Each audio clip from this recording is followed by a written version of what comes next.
Hey everyone, Dylan 13 here. As promised, here is my predictions video for Backlash. That is happening is today's Thursday, so that's happening in 3 days. That's gonna be a pretty interesting pay-per-view to see because we don't know exactly what's gonna happen for where, and that's a good thing. This is the thing I said about on the Smackdown recap. Pay-per-views for Smackdown's brand usually are better than the stuff we get for Raw by virtue of the matches are usually often they're often stuff we haven't seen either in a while or a few that's built up that's actually really good. In fact, thinking about it, virtually all of the matches save for one are brand new feuds that we have not seen on a SmackDown pay-per-view or a SmackDown exclusive pay-per-view that is. But we're gonna start at the beginning, start at the pre-show because this is apparently the only pre-show match we're getting today. Aiden English versus Ty Dillinger. Personally, I'll have to give the edge to Dillinger on this one. I like Aiden English, don't get me wrong, and I feel genuinely bad for him because from what I've heard, this is the WWE's attempt on getting back at Mauro Ronaldo for pretty much exploiting the fact that there is still bullying and all that in WWE, and they didn't like that, so they're pretty much venting their frustration on him, which is unjustified. It's really the degrading also. So if he wins, I'll be okay with it. But I feel that Ty Dillinger, like they need to build him up because I can definitely see him as a top level star, like he was top level in NXT. He didn't get the belt in NXT as far as I can remember. No, he didn't get the belt because it was either on Shinsuke or Bobby, or Joe on that once, or for like a hot second. Basically, like Ty could easily be a belt holder. Maybe use this as a build up to say like or keep winning and use this as a build up to be on Money in the Bank. So we could actually have a brand new champion that hasn't been champion before. I'm just saying it could happen.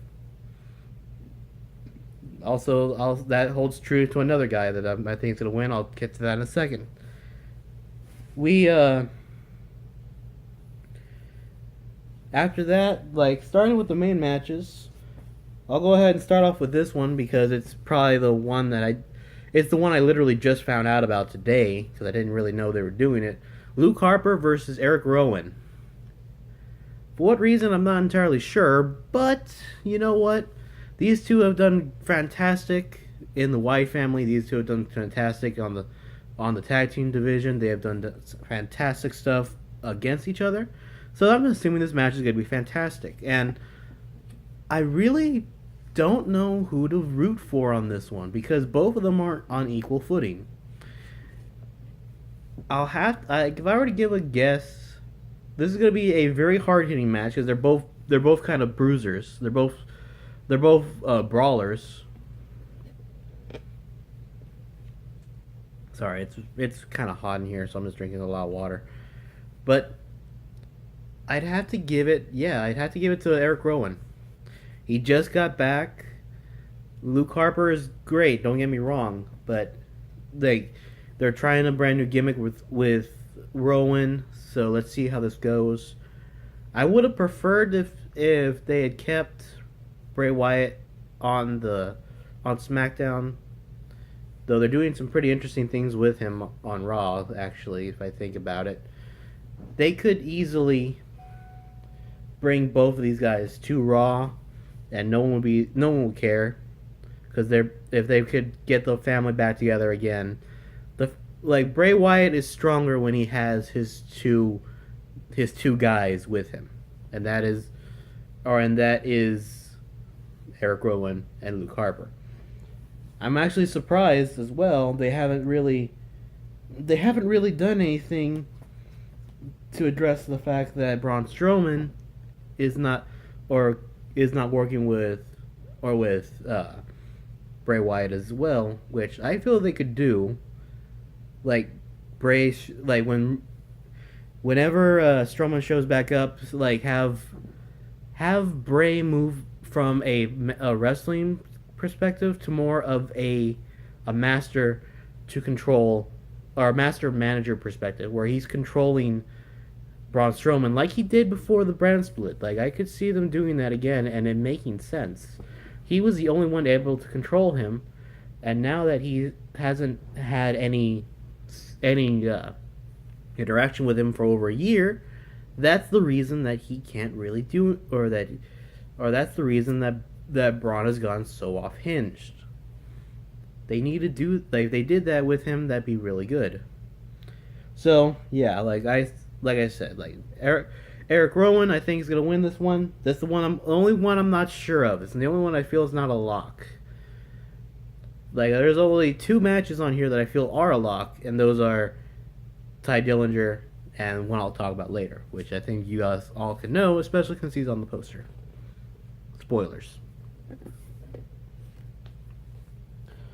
After that, we'll talk about the tag team. Like, the tag team belt is going to be a really good match against, or puts Breezango against the Usos. I'm going to just come out and pledge my loyalty to Tyler Breeze and Fandango. They are doing great stuff on the division, and it'd be stupid for me to go against them. So I feel that Tyler Breeze and Fandango are gonna win.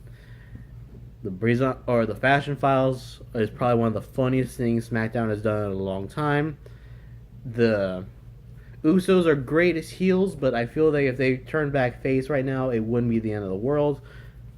I'm honestly surprised that they haven't done the power couple angle. Like, they could have. They could have made it where they could have had Naomi say, like, okay, I'm gonna have my husband and my brother-in-law be my bodyguards, and if you try to attack me, you have to get through them, or something like that. Like, they could have done the power couple angle so well, and had it where it's like all three, like the belts could have gained a little bit of prominence. That would have been great.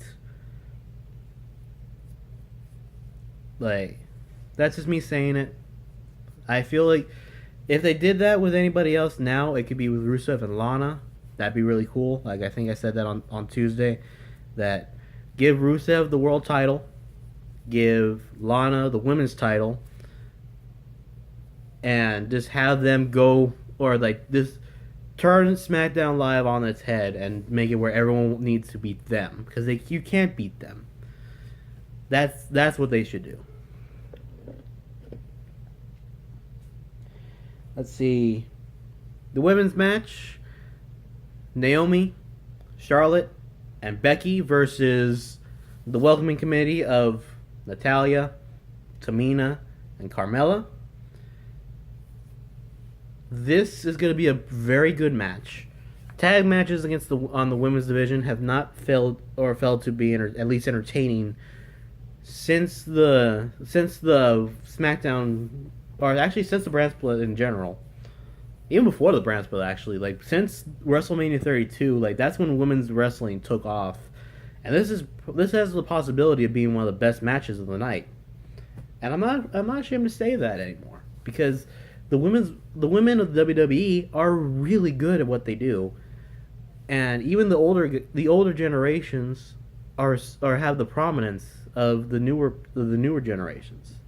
Naomi, Tamina, and Charlotte, especially being the third generation second and third generation superstars, they are great. So this, like, I actually feel confident in saying that these are going to be really good matches, or a really good match. I'm going to give the edge to the faces on this one, only because there's a wild card we have to take into account, and that's Becky Lynch. We don't know what she's doing. We have not seen where her loyalties lie truly. Like, she attacked the welcoming committee, yes, but she also is still untrustworthy of Charlotte for everything she did before the brand split. And Naomi, I feel that she's only being buddy-buddy with Naomi just so she can make sure she gets the title. So yeah, like there's an interesting development that could be had with Becky Lynch. We don't know what's gonna happen. Either they can win clean, and she can use that momentum that she was the one that pinned that won to push for a match against Naomi, or she can turn heel and join and be on her own, like being the lone outcast and be against everybody. We don't know. That's actually pretty interesting to see. Let's see, how many matches do we have left before we talk to one. All right, let's talk about the. I think this will be the final singles match that's not for a belt, and that is Sami Zayn versus Baron Corbin. You all know my feelings about Sami Zayn by now if you've been watching the show. I personally am, or for those who not, I'm personally a big Sami Zayn fan. However, I feel that they are on the cusp of giving. They're giving Baron Corbin a huge push. I mean, he's been the main event for the last 3 weeks. So there's something to be said about him winning Backlash. So I think that's what I'm gonna go with.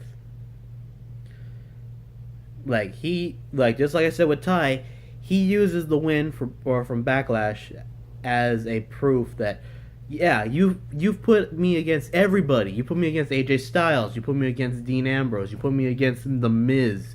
You put me against Sami Zayn. You put me against Randy Orton, Bray Wyatt, John Cena. I've beat them all, or I've come damn close to beating them before someone else got in my way. So let me at least have Money in the Bank to prove that I am the right person for it. He deserves a title shot. Give him a title shot. That's basically the only reason. Because I want him to win Money in the Bank. He's the one that makes logical sense. Especially the way they've been building him up since WrestleMania and before WrestleMania.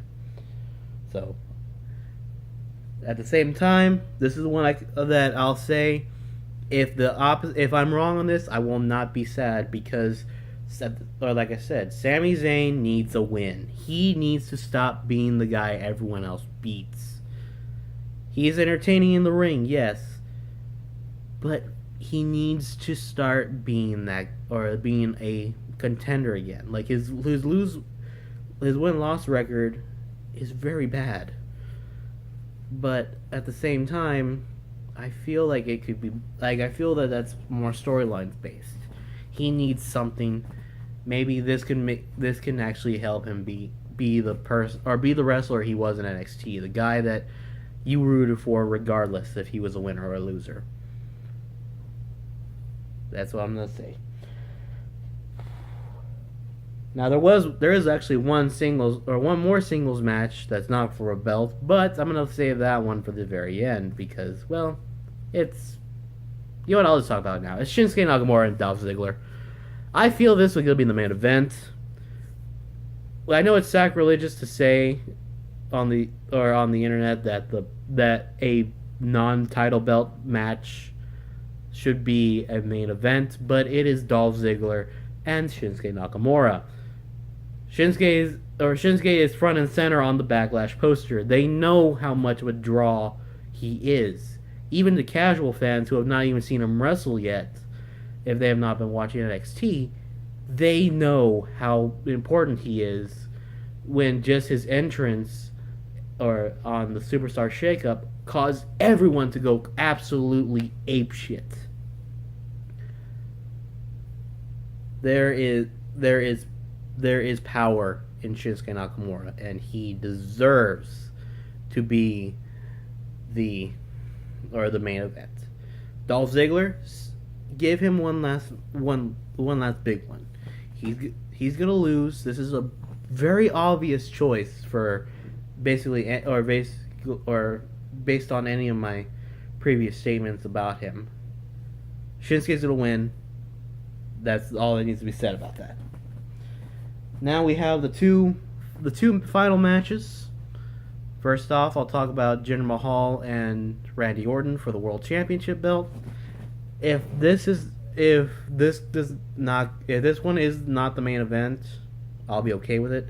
If it is the main event, it won't be as strong, which is weird to say about the world title. Like, you think that the big belts in the promotion would be the one you want to see be the main event, but Randy Orton has kind of tainted the taste of the belt for me. Jinder Mahal's great, actually. Like, I really like Jinder. Like, I didn't at first, but I feel like he is such a good mic talk, or he's such a good mic worker, and he knows how to make the crowd hate him. He's gonna be a good heel champion. I feel like he's actually, if he wins too, Rusev could actually make or have a fantastic rivalry with him. He will definitely be him and the Singh brothers, or as I call them, the Bollywood Boys, because that's what I saw them on NXT. They are the Bollywood Boys. They're called the Singh brothers. I respect that. I still call them the Bollywood Boys. Anyway, they can be a good thing, especially with WWE going into India. Have a strong Indian wrestler as their champion. This will be a good thing. Finally, the match I think will be match of the night, if not Shinsuke and Dolph. AJ Styles versus Kevin Owens for the U.S. title. Like I said in my Superstars Shakeup video, the U.S. belt needed to move to Smackdown for the reason of that instantly made that belt credible. Ironically enough, they have pointed this out on both Raw and SmackDown now, that the IC belts and the US belts are the big ones. They're the ones that you want to get, because look at how many people or who has had the belts in the last year. Like that, those are the belts you want. Those are the belts you deserve, or that deserve to be fought over. So this is good. This is why I feel like this is gonna be the best match, because you have a really good technical wrestler in AJ Styles, which is even hard to call him a technical wrestler, because he can be a technical wrestler. He can be almost a cruiserweight, and how much air he has in his arsenal. He can be a brawler. He can do everything. I think I've said this before. AJ Styles is really, really good at what he does, and for God's sake, like you saw my top 13 video last week, he is a part of my favorite wrestling match of all time with John Cena. Well, yeah, I'm gonna stand by that. I still gonna stand by that. That was such a good match, and Kevin Owens is also a part of one of my favorite matches, which was also against John Cena, ironically enough. Both of these guys are very good on the mic, very good in the ring. Like, they know who their characters are, and they deserve every bit of our attention, every bit of our praise. So this is going to be a great match. In terms of who wins, I personally feel the U.S. belt fits Kevin Owens' current incarnation perfectly. Him being the champion works. AJ, I feel that if he won, it wouldn't be a bad thing. But he could also go in for Money in the Bank, because the Money in the Bank, or the 5 or 6 guys I'd like to see on Money in the Bank are Ty Dillinger, Baron Corbin, Sami Zayn, AJ Styles, and maybe Randy Orton if he loses. Or have Kevin Owens just be in the belts. Try to combine the titles, because why the hell not? Anything they do right now will be great. Shinsuke Nakamura, as much as I like him, he deserves to be the champion, but in general, have him be the guy, or have him be the guy that takes the belt away from either Rusev or Jinder. That's the way I would book it, at least. I would have Jinder Mahal win, Kevin Owens win. So Randy and AJ looking for AJ's world title match that he never really got. We fought our differences in the ring, or talking to Shane. Like we settled our differences in the ring at WrestleMania. I gave you a pretty good workout. And then Randy Orton's like, well, I want my title back. So we're gonna go. I'm not going Money in the Bank. Shane's gonna go, or Shane's like, okay, if you guys win Money in the Bank, you get your title match. Have Shinsuke beat Jinder Mahal, because why the hell not? That way because they're also trying to get a big more Japan, or they're also trying to get a huge market in Japan, which is pretty much all New Japan and Ring of Honor right now. So have that, or have Shinsuke win the belts, or for when they do the Japanese tour again. Have AJ win Money in the Bank. I might change my mind on this later, but have AJ versus Shinsuke Nakamura SummerSlam. Tell me you do not want to see that. I get excited just thinking about that, because I saw their Wrestle Kingdom 10 the match that happened right before, or was it 9 or 10? Like Shinsuke versus AJ was amazing then. Imagine what they can do with 2 years of WWE experience under their belts. We are in for a treat. Anyway, that's my thoughts. So just to recap, I think Ty Dillinger, Erick Rowan, Baron Corbin, the face team of Charlotte, Naomi, and Becky Lynch, Breezango, Kevin Owens, and Jinder Mahal. Those are who I think are gonna win, and Shinsuke Nakamura. Those are gonna be the guys I think are gonna win Backlash today, or this coming weekend. I hope to see you guys as my post Backlash recap. I will also do my normal plugs right now. So if you feel that you understand, or you like where I'm coming from in terms of a wrestling perspective, you just want to help out the show, support me on Patreon at patreon.com/Nuno13. Every dollar or pledge will help out the show. Like my goal is, I think my first goal is $125, which is all going to go towards getting a new camera, and it will also, if I get that, will also make it where I can actually start covering NXT and 205 Live. I think I put those two as separate. I'm gonna change it to just where, if I can get up to 125, I'll cover those two as well. And then if I can get my ultimate goal of $200, which I don't think I will, but you never know, I will try to actually get a green screen setup, get a studio setup essentially, so I can start making better videos, better edited videos, every dollar essentially is to make this better. If you don't want to support me on Patreon, at least like what I say, do subscribe to me, leave a like, comment, tell me what you think about the video and all that. Follow me on Twitter at @DLuna1338. And, well, that's it for me. I'll see you guys later. Peace.